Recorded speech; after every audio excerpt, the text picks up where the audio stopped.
Salut à tous, bande de suppôts de la branlette intellectuelle, et bienvenue dans Rétro Burné, l'émission qui préfère glorifier les coups de tatane plutôt que les influenceurs TikTok qui squattent le festival de Cannes. Pour ce nouvel épisode, vous vous en doutez, il était hors de question que je ne m'abaisse à vous parler du dernier bidon de lessive estampillé Disney, énième coquille vide calibrée par des incapables n'arrivant plus à prendre la moindre initiative cinématographique et qui préfèrent continuer de ruiner l'héritage noble d'une des plus grandes franchises de l'histoire du cinéma et qui, sans surprise, a reçu un accueil carrément médiocre. Waouh, spoiler, je ne m'y attendais tellement pas. Voilà pourquoi aujourd'hui dans Rétro Burné, on va vous faire voyager dans le temps à une époque où les conflits ne se réglaient pas sur des réseaux sociaux remplis de fragiles et de bien-pensants, mais par la puissance du poing, l'honneur du guerrier et la grâce mortelle des jeux de jambes dans la tronche.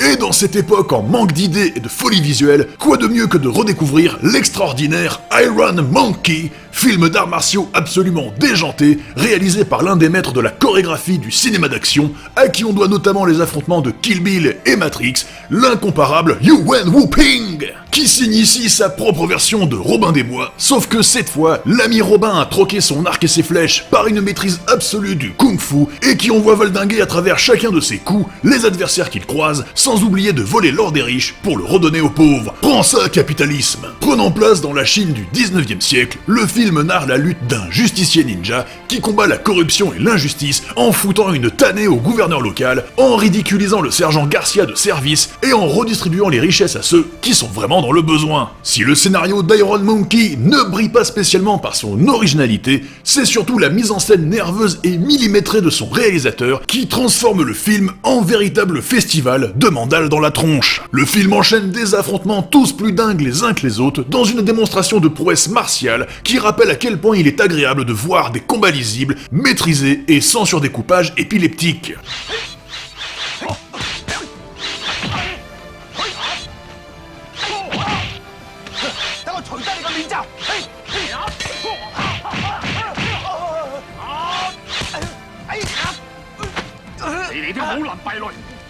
Mais surtout, Iron Monkey balance des idées visuelles à 200 à l'heure, combat au sol, affrontements câblés, chorégraphie aérienne complètement folle, le tout en assumant en permanence l'exagération spectaculaire propre au grand cinéma hongkongais des années 90. Un parmi d'autres du genre, me direz-vous, mais qui avait pour mérite d'embrasser totalement sa dimension héroïque et les influences qu'il convoquait. Robin des Bois en tête, c'est certain, mais aussi celle de Zorro et Batman, dans cette manière de transformer son héros en véritable légende populaire surgissant des ombres. Rajoutez-y en plus la présence de l'acteur et artiste martial Donnie Yen, et vous obtiendrez un combo des plus efficaces et jubilatoires, mêlant aussi bien le film d'arts martiaux, le wuxia héroïque, et même le film de super-héros. Produit par la légende Tsui Hark, le film avait pour ambition d'offrir à une autre légende du folklore chinois son propre film origin story, d'où la présence enfant du célèbre Wong Fei-hong, qui, je vous le donne en mille, ne se contente pas de faire de la figuration, et nous offre clairement les scènes de baston avec un enfant les plus badass au monde. Va donc te rhabiller, Hit Girl. Voilà comment on fait un tartare de couilles broyées en éduquant un enfant par Donnie Yen pour en faire une véritable machine à tuer. Bordel, à quand un film avec Cadmerade formant son jeune disciple pour aller castagner de l'impérialiste fasciste? Prends ça, cinéma français. Mais redécouvrir Iron Monkey aujourd'hui, c'est surtout se rappeler de cette belle époque où le cinéma d'arts martiaux en imposait avant tout aux autres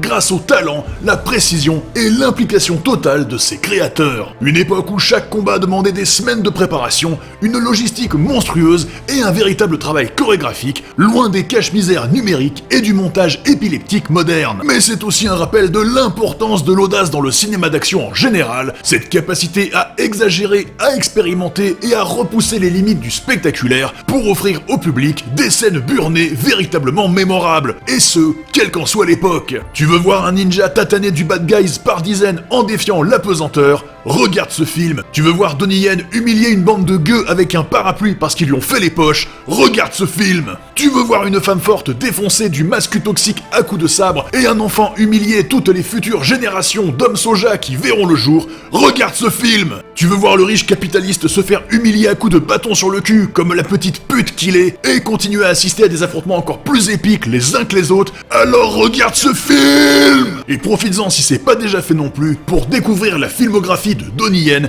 et t'intéresser aux travaux de Yuan Wuping, dont le dernier film est sorti cette année.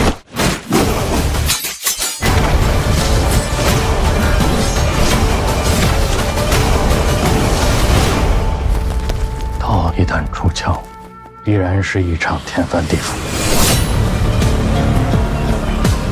Tu peux aussi en profiter pour liker cette vidéo, laisser un commentaire burné, t'abonner à la chaîne et lui donner tout ton fric par la pensée. Prenez soin de vous, vive le porc au caramel et le kung fu, et à très bientôt dans un nouvel épisode de Rétro Burné.